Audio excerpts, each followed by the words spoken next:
छत्तीसगढ़ में आबकारी आरक्षक आबकारी जो कांस्टेबल के पोस्ट हैं 200 पदों पर विज्ञापन जारी किए जाएंगे। व्यापम द्वारा जो है एग्जाम कंडक्ट कराया जाएगा। इसके लिए 10वीं पास जो है योग्यता रहता है। इतना बाद हम सबसे महत्वपूर्ण जो बात आता है कि उस पद पर जो है सिलेक्शन कैसे होता है, चयन प्रक्रिया क्या रहता है। तो यहाँ पर सूचना के अधिकार के तहत जो जानकारी सामने आया है उसके अनुसार परीक्षा जो पद्धति होगा यहाँ पर बताया हुआ है कि लिखित परीक्षा का एक प्रश्न पत्र होगा जिसमें 150 प्रश्न पत्र रहेंगे। प्रत्येक प्रश्न 2 अंक का रहेगा, अर्थात कुल 300 अंक रहेंगे। सभी प्रश्न जो है वस्तुनिष्ठ प्रकार का रहेगा। जो लिखित के लिए समय दिया गया है वो 3 घंटे का समय दिया हुआ है।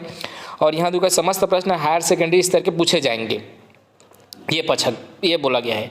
यहाँ पर ये भी बताया गया है कि यहाँ पर 1/2 जो है गलत मार्किंग जो रहेगा ये ज़रूर बताया गया है।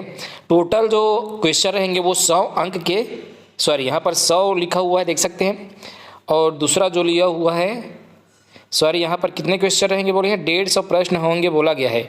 और तो यहाँ पर ये जो सामान्य ज्ञान के जो प्रश्न रहेंगे जिसमें भारत का इतिहास, भूगोल, अर्थव्यवस्था, विज्ञान, प्रौद्योगिकी, भाषा, करंट अफेयर के जो रहेंगे ये 50 प्रश्न रहेंगे 100 अंक के, ठीक है। तो इसमें सामान्य अध्ययन आ जाएगा ओवरऑल। और छत्तीसगढ़ जीएस का जो रहेगा वो भी आपका कितना रहेगा, यहाँ पर बताया हुआ है 100 अंक का रहेगा, अर्थात 50 क्वेश्चन ये भी रहेगा छत्तीसगढ़ जीएस। तो छत्तीसगढ़ जीएस 50 क्वेश्चन रहेंगे जिसमें पूरा छत्तीसगढ़ का जीएस आता है। उसके बाद आता है कि प्रारंभिक जो अंक गणित हैं उसके आपके यहाँ पर लिखा हुआ है 20 अंक अर्थात 10 क्वेश्चन। और सामान्य हिंदी के आपका 20 अंक अर्थात 10 क्वेश्चन हो जा रहा है। तो यहाँ पर हमारे हिसाब से 120 क्वेश्चन अभी तक हुआ है, लेकिन 150 क्वेश्चन जो है रहेगा।